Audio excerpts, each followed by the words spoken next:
IPL 2025లో Gujarat Titans మరియు Punjab Kings ఈ రెండు జట్లు తమ ఫస్ట్ మ్యాచ్కి సిద్ధమయ్యాయి.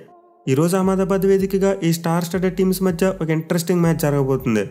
ఈ సీజన్లో ఆన్ ది పేపర్ చూసుకుంటే ఎక్కువ మంది స్టార్ ప్లేయర్స్ ఉన్న టీమ్స్లో ఈ రెండు టీమ్స్ కూడా ఉన్నాయి. Especially Punjab kings team auction తర్వాత తమ టీంని చాలా బలపరుచుకున్నారు. అండ్ గుజరాత్ టైటన్స్ టీమ్స్ చూసుకున్న లాస్ట్ ఇయర్ సరిగ్గా పెర్ఫామ్ చేయకపోయినప్పటికీ ఈ సీజన్లో మాత్రం మంచి టీంతో వస్తున్నారు. సో సీజన్లో ప్లే ఆఫ్స్కు కూడా రీచ్ కాలేకపోయిన రెండు జట్లు ఈ సీజన్లో మాత్రం బాగా పెర్ఫామ్ చేయాలని చూస్తారు. మెయిన్లీ ఫస్ట్ మ్యాచ్లో గెలిచి బోని కొట్టి ఐపీఎల్ 2025 ఘనంగా స్టార్ట్ చేయాలని చెప్పి అనుకుంటారు. బట్ ఎనివే అసలు ఈ మ్యాచ్లో ఏ జట్టు గెలిచే ఛాన్సెస్ ఎక్కువగా ఉన్నాయి, పిచ్ రిపోర్ట్ ఎలా ఉంది, ప్లేయింగ్ లెవెన్స్ ఏంటి, ఇలాంటి ఇంట్రెస్టింగ్ విషయాలన్నీ ఇప్పుడు ఈ ప్రివ్యూ వీడియోలో తెలుసుకుందాం. ముందు వెన్నీ విషయానికి వస్తే ఈ మ్యాచ్ని అయితే మార్చి 25వ తేదీన అహ్మదాబాద్ వేదిక ఆడబోతున్నారు. అండ్ ఈ మ్యాచ్ ఆడబోయే గ్రౌండ్ యొక్క పిచ్ రిపోర్ట్ చూసుకుంటే కొంతవరకు అన్ప్రెడిక్టబుల్గా ఉంటుంది.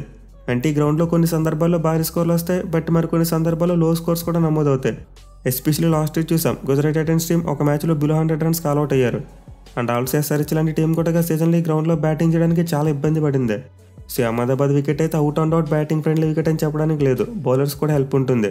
మెయిన్లీ బౌండరీస్ అయితే డీసెంట్గా ఉంటాయి కాబట్టి రన్స్ అయితే అంత ఎక్కువగా రాకపోవచ్చు. బట్ ఏమైనా మంచి బౌన్స్ ఉంటే రెడ్ సాల్ వికెట్ యూజ్ చేస్తే మాత్రం ఖచ్చితంగా 200 స్కోర్ని చూసేందుకు అవకాశాలు ఉంటాయి. ఇన్ఫాక్ట్ లాస్ట్ టైం రెండు జట్ల మధ్య గ్రౌండ్లో మ్యాచ్ జరిగినప్పుడు భారీ స్కోర్లు చూసాం. పంజాబ్ టీం 200 టార్గెట్ని చేసి కొట్టేశారు. సో ప్రజెంట్ రన్ బెట్ చూసుకుంటే మేబీ మనం ఈ మ్యాచ్లో కూడా 200 స్కోర్ చేయడానికి ఎక్కువ అవకాశాలు ఉంటాయి. ఇక ఈ గ్రౌండ్ యొక్క స్టాట్స్ విషయానికి వస్తే ఇప్పటివరకు 35 ఐపీఎల్ మ్యాచెస్ జరిగాయి. అండ్ ఈ 35 మ్యాచ్లో ఫస్ట్ బ్యాటింగ్ చేసిన టీం 15 మ్యాచ్లో గెలిస్తే చేసిన టీమ్స్ 20 మ్యాచ్లో గెలిచారు. అలాగే ఈ గ్రౌండ్లో ఫస్ట్ ఇన్నింగ్స్ యావరేజ్ స్కోర్ చూసుకుంటే 168 రన్స్గా ఉంది. సో క్లియర్లీ స్టాట్స్ బట్టి చూసుకుంటే చేసింగ్ చేసిన టీమ్స్కి అడ్వాంటేజ్ కనిపిస్తుంది. మెయిన్లీ గత ఏడాది చూసుకుంటే ఈ గ్రౌండ్లో 8 మ్యాచ్లు ఆడారు. అండ్ 8 మ్యాచ్లు 6 మ్యాచ్లు చేసిన టీమ్సే గెలిచాయి, 2 మ్యాచ్లు మాత్రమే ఫస్ట్ బ్యాటింగ్ చేసిన టీమ్స్ గెలిచాయి. సో క్లియర్లీ దీన్ని బట్టి చూసుకుంటే ఈ గ్రౌండ్లో చేసింగ్ చేసే టీమ్స్కి మ్యాచ్ గెలిచేందుకు ఎక్కువ ఛాన్సెస్ ఉంటాయి. అండ్ ఆబ్వియస్లీ టాస్ గెలిచిన కెప్టెన్ ముందుగా ఫీల్డింగే తీసుకోవచ్చు. పైగా ఈ సీజన్లో ఈ మ్యాచ్ రెండు జట్లకి first match. So most likely మ్యాచ్లో ముందు ఫీల్డింగ్ చేసిన టీంకి కాస్త గెలిచేందుకు ఎక్కువ అడ్వాంటేజ్ ఉంటుంది. ఇక రెండు జట్ల క్యాటెడ్ స్టాట్స్ విషయానికి వస్తే ఇప్పటివరకు మొత్తం 5 మ్యాచ్లు ఆడారు. అండ్ 5 మ్యాచ్ల్లో గుజరాత్ టీం 3 మ్యాచ్లు గెలిస్తే పీపీకేఎస్ టీం 2 మ్యాచ్లు గెలిచారు. సో రెండు జట్ల మధ్య అయితే మరి ఎక్కువ డిఫరెన్స్ ఏమీ కనిపించట్లేదు. ఈవెన్ లాస్ట్ ఇయర్ కూడా ఈ రెండు జట్ల మధ్య జరిగిన 2 మ్యాచ్లో ఒకటి వాళ్ళు గెలిచారు, ఒకటి వీళ్ళు గెలిచారు. దీంతో ఖచ్చితంగా ఈసారి కూడా మనమైతే 2 టీమ్స్ మధ్య మంచి నెక్ టు నెక్ బ్యాటిల్ని ఎక్స్పెక్ట్ చేయవచ్చు. ఇక గ్రౌండ్లో చూసుకుంటే ఇప్పటివరకు రెండు జట్ల మధ్య ఒకే ఒక మ్యాచ్ జరిగింది, అది కూడా లాస్ట్ ఇయరే జరిగింది. అండ్ ఆ మ్యాచ్లో ముందు చెప్పుకున్నట్టు పీపీకేఎస్ టీం జీటీ టీమ్స్ వచ్చేసిన 200 టార్గెట్ను చేసి కొట్టారు. సో దీంతో పీపీకేఎస్ టీంకు కొంతవరకు సైకలాజికల్ అడ్వాంటేజ్ ఉండే అవకాశం ఉంటుంది. బట్ ఓవరాల్గా చూసుకుంటే రెండు టీంలకు కూడా ఈ గ్రౌండ్లో చాలా మంచి రికార్డు ఉంది. అటు గుజరాత్ టీంకి 50 కంటే ఎక్కువ విన్ పర్సెంటేజ్ ఉంది. అలాగే పంజాబ్ కింగ్స్ కూడా ఈ గ్రౌండ్లో 5 మ్యాచ్లు ఆడితే 3 గెలిచారు, 2 ఓడిపోయారు. సో ఈ మ్యాచ్ కోసం అయితే రెండు టీంలు ఆన్ ది పేపర్ మంచిగానే ఉన్నాయి. అండ్ ఆల్సో రికార్డ్స్ అన్ని కూడా నెక్ టు నెక్ ఉన్నాయి. దీంతో అయితే ఈ మ్యాచ్లో రెండు జట్ల మధ్య ఒక హోరాహోరీ పోరు చూసేందుకు ఎక్కువ అవకాశాలు ఉంటాయి. ఇక టీమ్స్ విషయానికి వస్తే గుజరాత్ టీం యొక్క బ్యాటింగ్ అండ్ బౌలింగ్ రెండు కూడా మంచి బ్యాలెన్స్డ్గా కనిపిస్తున్నాయి. ఎస్పెషల్లీ వాళ్ళ బ్యాటింగ్లో టాప్ ఆర్డర్ చాలా బాగుంది. వాళ్ళ captain Shubman Gill, Jos Buttler మరియు సాయి సుదర్శన్ ముగ్గురు కూడా చాలా క్యాపబిలిటీ ఉన్న match winners. At the same time present form కూడా బాగుంది. సో ఈ మ్యాచ్లో అయితే జీటీ టీంకి వాళ్ళ టాప్ ఆర్డర్ చాలా కీలకంగా మారబోతుంది. అండ్ దాని మిడిల్ ఆర్డర్లో చూసుకున్న షారుఖ్ ఖాన్, గ్లెన్ ఫిలిప్స్ మరియు రాహుల్ తివారీ లాంటి మంచి పవర్ హిట్టర్స్ ఉన్నారు. అలాగే బౌలింగ్లో కూడా జీటీ టీం దగ్గర బిగ్ నేమ్స్ ఉన్నాయి, like Rashid Khan, Kagiso Rabada, Siraj and Washington Sundar. నలుగురు కూడా ఆల్రెడీ ప్రూవ్ చేసుకున్న బౌలర్సే. అండ్ ఆల్సో ప్రసిద్ధ్ కృష్ణ కూడా ఉన్నాడు. సో గుజరాత్ టీం యొక్క బౌలింగ్ లైనప్ అయితే సాలిడ్గా కనిపిస్తుంది. బట్ అయినా వాళ్ళ దగ్గర ఒక సరైన లెఫ్ట్ ఆర్మ్ పేస్ బౌలర్ లేడు. అండ్ ఆల్సో రన్స్ని బాగా కంటైన్ చేయగలిగే పేస్ బౌలర్ కూడా కనిపించట్లేదు. అలాగే వాళ్ళకి టీం కాంబినేషన్ విషయంలో ఎక్స్ట్రా పేస్ అని తీసుకోవాలి, లేకపోతే స్పిన్నర్ని తీసుకోవాలనే కన్ఫ్యూజన్ ఉంటుంది. సో ఒకవేళ జీటీ టీం ఎక్స్ట్రా పేసర్ కావాలనుకుంటే అర్షద్ ఖాన్ లాంటి ఒక లెఫ్ట్ ఆర్మ్ సేవర్ని తీసుకుంటారు. లేదు రషీద్ ఖాన్ మరియు సుందర్తో మరియు స్పిన్నర్ కావాలనుకుంటే సాయి కిషోర్ ఆడిస్తారు. బట్ నేను అడిగితే వాళ్ళకి ఆల్రెడీ ఫిలిప్స్ మరియు తివారీ రూపంలో ఎక్స్ట్రా స్పిన్నర్స్ ఉన్నారు. కానీ పేస్ బౌలింగ్ ఆప్షన్స్ 3 కనిపిస్తున్నాయి కాబట్టి అర్షద్ ఖాన్ తీసుకుంటే బెటర్ అనుకుంటున్నా. సో ఈ మ్యాచ్ కోసం గుజరాత్ టీం యొక్క ప్రాబబుల్ ప్లేయింగ్ టోల్ చూసుకుంటే ఓపెనర్స్గా శుభ్మన్ గిల్ మరియు జాస్ బట్లర్ బరిలోకి దిగే ఛాన్సెస్ ఉన్నాయి. ఇక తర్వాత నెంబర్ 3లో సాయి సుదర్శన్, నెంబర్ 4లో షారుఖ్ ఖాన్, నెంబర్ 5లో గ్లెన్ ఫిలిప్స్, నెంబర్ 6లో రాహుల్ తివారీ, నెంబర్ 7లో వాషింగ్టన్ సుందర్, నెంబర్ 8లో రషీద్ ఖాన్, నెంబర్ 9లో అర్షద్ ఖాన్ ఆర్ సాయి కిషోర్, నెంబర్ 10లో కగిసో రబాడా, నెంబర్ 11లో మహమ్మద్ సిరాజ్ మరి ఇంపాక్ట్ ప్లేయర్గా ప్రసిద్ధ కృష్ణ బరిలోకి దిగే ఛాన్సెస్ ఉన్నాయి. ఇక పీబీకేఎస్ టీం విషయానికి వస్తే వీళ్ళు కూడా ఆన్ ది పేపర్ సాలిడ్గా కనిపిస్తున్నారు. మళ్ళీ టీం దగ్గర ఉన్న అతిపెద్ద స్ట్రెంత్ వాళ్ళ ఆల్రౌండర్స్. సో గుజరాత్ టీంతో కంపేర్ చేసుకుంటే పీబీకేఎస్ టీం దగ్గర చాలా మంచి ఆల్రౌండర్స్ ఉన్నారు. ఎస్పెషల్ ఆస్ట్రేలియాకి చెందిన ప్లేయర్స్ ఎక్కువ మంది ఉన్నారు. అలాగే టీంకు అతిపెద్ద బలం వాళ్ళ క్యాప్టెన్ శ్రేయస్ అయ్యర్, ప్రజెంట్ బేభత్సమైన ఫామ్లో ఉన్నాడు.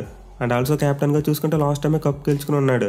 సో ఖచ్చితంగా శ్రేయస్ అయ్యర్ క్యాప్టెన్సీలో పీబీకేఎస్ టీం గట్టిగా ఆడాలని చూస్తుంది. మెయిల్ వాళ్ళ మిడిల్ ఆర్డర్లో మ్యాక్స్వెల్, స్టాయినర్, శశాంక్ సింగ్ మరియు ఎన్సన్ లాంటి ప్లేయర్స్ ఉన్నారు. అలాగే నెహల్ వదీరా లాంటి ప్లేయర్ కూడా ఉన్నాడు. దీంతో పీబీకేఎస్ టీం యొక్క మిడిల్ ఆర్డర్ గట్టిగా ఫైర్ అయితే వాళ్ళు ఏ టీంనైనా డిఫీట్ చేయగలిగే ఛాన్స్ ఉంటుంది. అలాగే టాప్ ఆర్డర్లో చూసుకున్న ప్రభ్ సింగ్ మరియు శ్రేయస్ అయ్యర్ లాంటి ప్లేయర్స్ ఉన్నారు. సో బ్యాటింగ్ విషయంలో అయితే పీబీకేఎస్ టీంకి మంచి సాలిడిటీ కనిపిస్తుంది. ఇక బౌలింగ్లో చూసుకున్న present number 1 T20 bowler Harshdeep Singh ఆ టీం దగ్గర ఉన్నాడు. అలాగే ఐపీఎల్ చరిత్రలో ఎక్కువ వికెట్లు తీసుకున్న చాలు కూడా పీబీకేఎస్ దగ్గర ఉన్నాడు. సో ఇద్దరు కనుక తమ పొటెన్షియల్ తగ్గట్టుగా ఆడితే పీబీకేఎస్ టీంకి చాలా ప్లస్ అవుతుంది. ఇన్వాటి వీళ్ళతో పాటు హర్ప్రీత్ బ్రార్ మరియు మార్క్ హెన్సన్ లాంటి యంగ్స్టర్స్ కూడా ఉన్నారు. అలాగే లాకీ ఫెర్గ్యూసన్ ఆడితే అతని ఎక్స్పీరియన్స్ కూడా బాగా యూజ్ అవుతుంది. సో ఓవరాల్గా పీబీకేఎస్ టీం కూడా మంచి ఆల్రౌండ్ ఎబిలిటీతో సాలిడ్గా ఉంది. అయితే వీళ్ళకి కూడా ప్లేయింగ్ లోన్ కాంబినేషన్ విషయంలో కన్ఫ్యూజన్స్ ఉన్నాయి. మీరు 4వ ఫారెన్ ప్లేయర్గా ఎవరిని ఆడించాలనేది ఒక biggest question mark. So Maxwell, Stoinis మరియు మార్క్ హెన్సన్ ముగ్గురు ఖచ్చితంగా ఉండొచ్చు.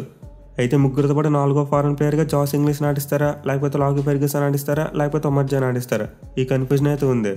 సో మేబీ నాకు తెలిసి పీబీకేఎస్ టీం వీళ్ళ ముగ్గురు లాకీ ఫెర్గ్యూసన్ ఫిట్గా ఉంటే అతనికి ఆపర్చునిటీ ఇస్తారేమో అనుకుంటున్నా. లేకపోతే బ్యాటింగ్ డెప్త్ని పెంచుకోవడం కోసం ఉమర్ జాన్ కూడా ఆపర్చునిటీ ఇవ్వచ్చు. సో ఫారెన్ ప్లేయర్స్ విషయంలో పీబీకేఎస్ టీంకి ఫ్లెక్సిబిలిటీ ఉంది. దీంతో వాళ్ళైతే పిచ్కి తగ్గట్టు మంచి టీంని పిక్ చేసుకుంటే సరిపోతుంది. ఎనివే ఈ మ్యాచ్ కోసం మా టీం యొక్క ప్రాబబుల్ ప్లేయింగ్ టోల్ కూడా చూసుకుంటే ఓపెనర్స్గా ప్రభ్ సింగ్ మరియు ప్రియాంష్ ఆర్య బరిలోకి దిగే ఛాన్సెస్ ఉన్నాయి. ఇక తర్వాత నెంబర్ 3లో శ్రేయస్ అయ్యర్, నెంబర్ 4లో గ్లెన్ మ్యాక్స్వెల్, నెంబర్ 5లో మార్కస్ స్టాయినస్, నెంబర్ 6లో శశాంక్ సింగ్, నెంబర్ 7లో మార్క్ హెన్సన్, నెంబర్ 8లో హర్ప్రీత్ బ్రార్, నెంబర్ 9లో హర్షదీప్ సింగ్, నెంబర్ 10లో యూజీ చహల్, నెంబర్ 11లో లాకీ ఫెర్గ్యూసన్ మరి ఇంపాక్ట్ ప్లేయర్గా నెహల్ వదీరా బరిలోకి దిగే ఛాన్సెస్ ఉంటాయి. ఇక ఈ మ్యాచ్లో ఏ టీంకి గెలిచే ఛాన్సెస్ ఎక్కువగా ఉంటాయి చెప్పడం కొంతవరకు కష్టం. ఎందుకంటే ఆన్ ది పేపర్ రెండు టీంలు బలంగానే కనిపిస్తున్నాయి. సో ఈ మ్యాచ్లో పీబీకేఎస్ టీం గెలవాలంటే వాళ్ళైతే జీటీ టాప్ ఆర్డర్ను త్వరగా అవుట్ చేయాలి. ఎందుకంటే జీటీ టీం యొక్క బలం మోస్ట్లీ వాళ్ళ టాప్ ఆర్డర్లో ఉంది. ఎస్పెషల్లీ శుభ్మన్ గిల్ ఈ గ్రౌండ్లో చాలా మంచిగా ఆడుతూ ఉంటాడు. సో అతను ఎర్లీగా అవుట్ చేస్తే అది పీబీకేఎస్ టీంకి చాలా ప్లస్ అవుతుంది. అట్ ది సేమ్ టైం వాళ్ళు గుజరాత్ బౌలింగ్తో కూడా చాలా జాగ్రత్తగా ఉండాలి. మళ్ళీ రషీద్ ఖాన్ మరియు ఆస్ట్రేలియా ఆల్రౌండర్స్ మధ్య ఒక మంచి బ్యాటిల్ అయితే ఉంటుంది. అలాగే డెత్ ఓవర్స్లో రబాడా మరియు శశాంక్ సింగ్ మధ్య కూడా ఒక మంచి బ్యాటిల్ చూడొచ్చు మనం. సో ఈ మ్యాచ్లో గుజరాత్ టైటన్స్ బౌలర్స్కి మరియు పీబీకేఎస్ మిడిల్ ఆర్డర్ బ్యాట్స్మెన్కి జరగబోయే బ్యాట్లు ఎవరైతే గెలుస్తారో వాళ్ళే మోస్ట్లీ మ్యాచ్ గెలవచ్చు. ఇక గుజరాత్ టైటన్స్ యొక్క పాయింట్ ఆఫ్ వ్యూ చూసుకుంటే వాళ్ళైతే స్పిన్ బౌలింగ్తో పీబీకేఎస్ టీంని దెబ్బ కొట్టొచ్చు. ఎందుకంటే వాళ్ళ దగ్గర స్పిన్ బౌలింగ్ని బాగా ఆడగలిగే మిడిల్ ఆర్డర్ బ్యాట్స్మెన్ లేడు. అట్ ది సేమ్ టైం ఓవరాల్గా చూసుకున్న పీబీకేఎస్ టీం బ్యాట్స్మెన్ ఇప్పుడు కూడా స్పిన్నర్స్కి స్ట్రగుల్ అవుతూ ఉంటారు.